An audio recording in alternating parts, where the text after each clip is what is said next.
Edith, nós estamos no bairro Judeu. Como é que esse bairro começou? Tudo começou aqui em Cracóvia. Sabe-se das fontes históricas que os judeus foram ali presentes desde o século XI.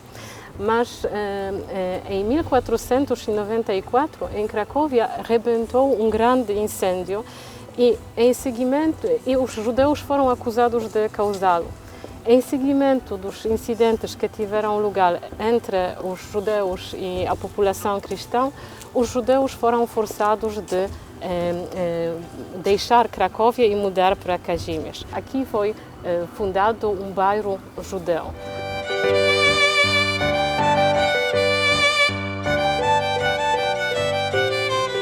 A visita ao bairro Judeu é feita a pé e dura mais ou menos 3 horas. Aqui podemos visitar 3 sinagogas e aprendermos um pouco sobre a história, a religião e os costumes dos judeus.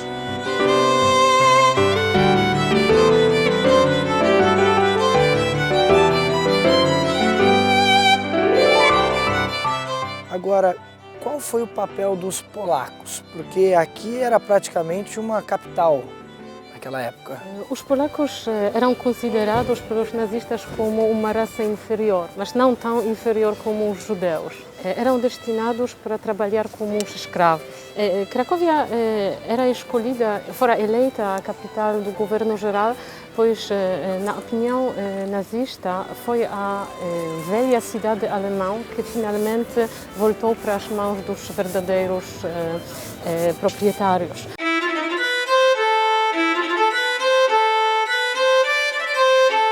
Antes da guerra, haviam por volta de 65 mil judeus na cidade. Após deportações e ao massacre do Holocausto, sobreviveram somente 5 mil.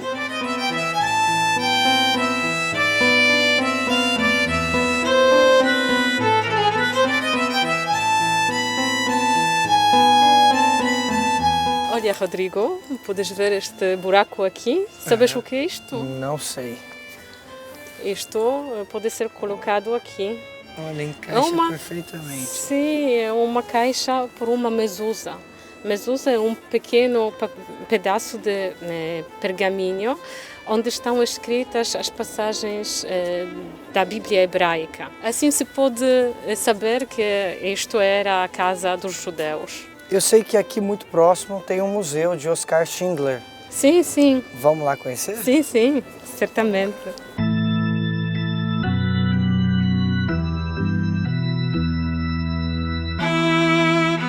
Este prédio foi construído durante a Segunda Guerra Mundial e foi o prédio administrativo da fábrica de Oskar Schindler. É um edifício original e também este portão é o original portal da fábrica. Eu estou ansioso para conhecer, vamos lá? Sim, vamos, eu tenho os bilhetes. Ótimo!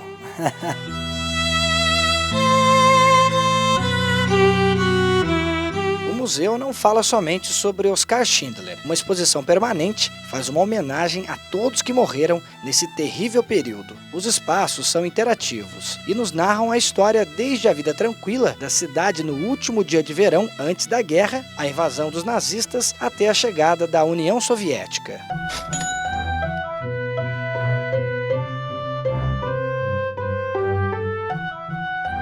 Eles esperavam a guerra acontecer? Eles acreditavam que ia acontecer a guerra? Eu penso que o governo sim, mas a maioria da população não sabia. Naquele tempo, na Polônia, geralmente pairava uma atmosfera de tensão, mas não se sabia exatamente vai ser esta guerra ou não.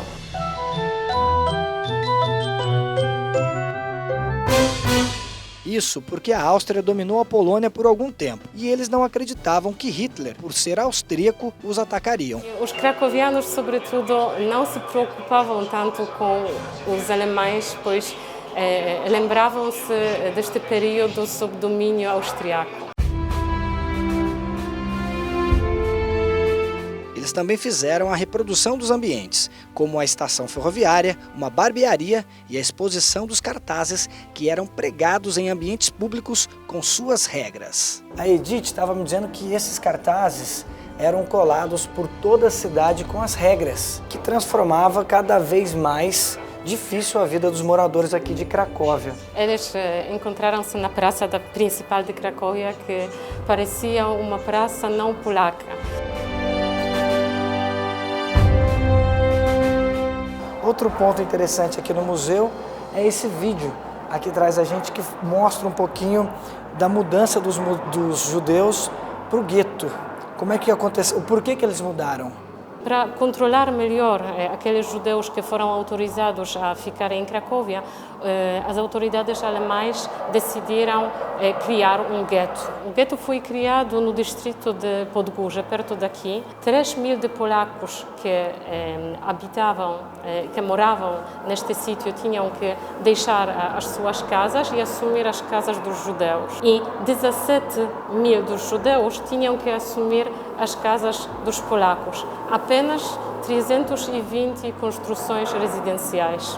Isto significa que cada apartamento passou a abrigar mais de uma família, duas, três famílias. Sim. Incrível. Agora, você estava me dizendo que essas placas aqui na lateral desse corredor significam as ruas que os judeus foram expulsos. Sim, exatamente.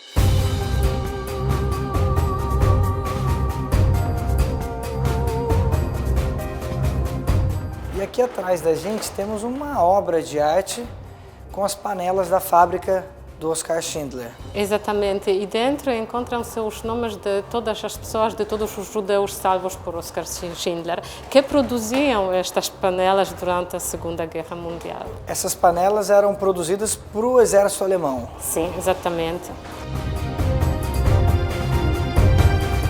Depois de um clima tão pesado do museu, que fala sobre a Segunda Guerra, os polacos mortos, judeus, eu finalizo a minha passagem aqui pelo museu, nesse lugar onde está o nome de todas as pessoas que o Oskar Schindler salvou, que representa um pouquinho da vida, né, da sobrevivência. Daqui a gente vai conhecer um pedacinho do bairro, do gueto. Sim, naturalmente, podemos ir. Vamos lá.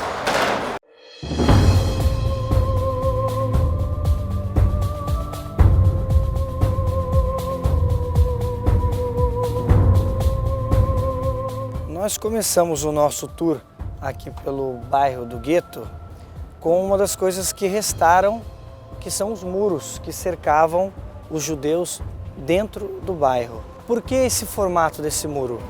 A forma deste muro tem a ver com as estelas funerárias dos judeus. Pode ser que aquilo era uma ação um pouco psicológica para dizer, para comunicar aos judeus que eles nunca vão deixar o gueto.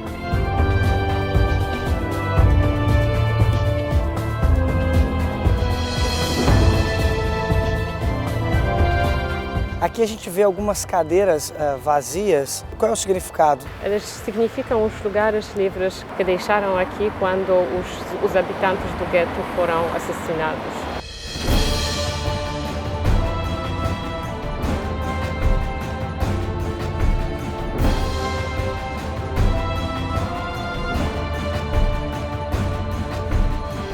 Quando pesquisei pontos turísticos na Polônia, fiquei imensamente surpreso de saber que o lugar mais visitado do país não era um de seus lindos castelos ou monumentos, e sim o maior campo de concentração durante a Segunda Guerra Mundial, Auschwitz. Desde o início da produção desse programa, eu não quis conhecer o lugar, mas confesso que após a minha visita ao escritório de Oskar Schindler, fiquei curioso, até para conversar com alguns turistas e saber o que os trouxe até esse lugar.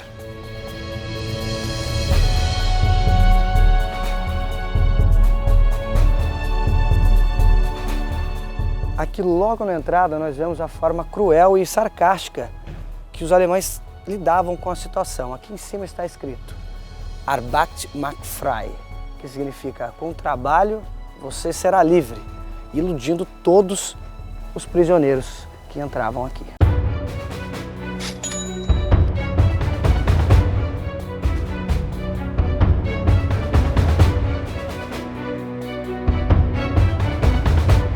Auschwitz I era o principal centro administrativo do complexo. Era uma área dos antigos alojamentos da artilharia do exército polonês. Em 27 de abril de 1940, essa área passou a se chamar Auschwitz e virou campo de concentração.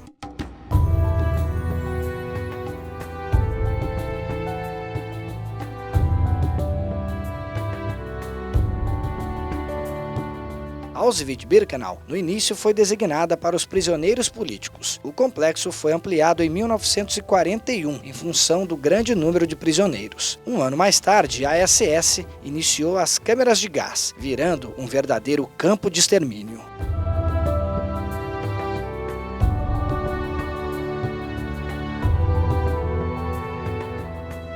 Deste ponto, a gente consegue observar o quanto era grande Auschwitz-Birkenau.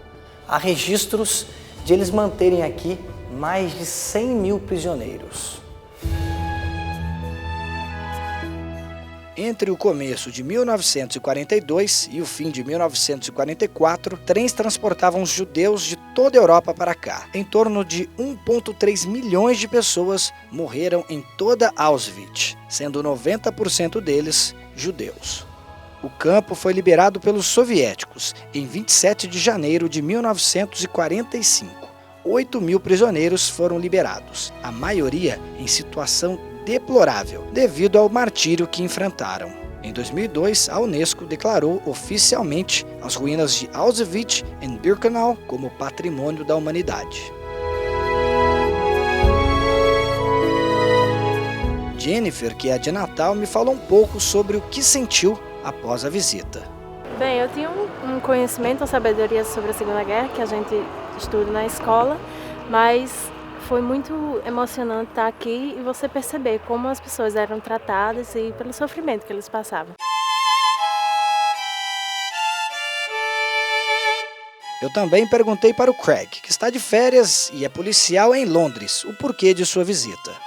I think it's to make sure that we today don't forget this important part of history, so we can understand what happened here, try to understand why it happened, and if the people of the world can actually understand, to make sure we don't let it happen again.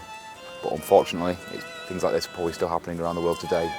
Did your thinks and feelings change before see all this pretty close to you?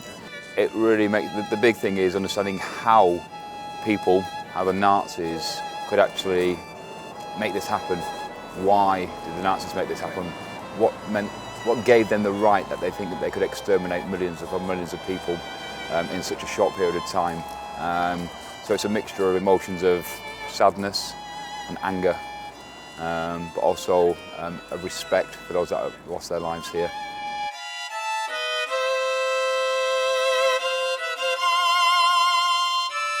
Eu finalizo, sem dúvida nenhuma, a matéria mais difícil de toda a história do programa em um local que nos traz pelo menos aquele sentimento de justiça.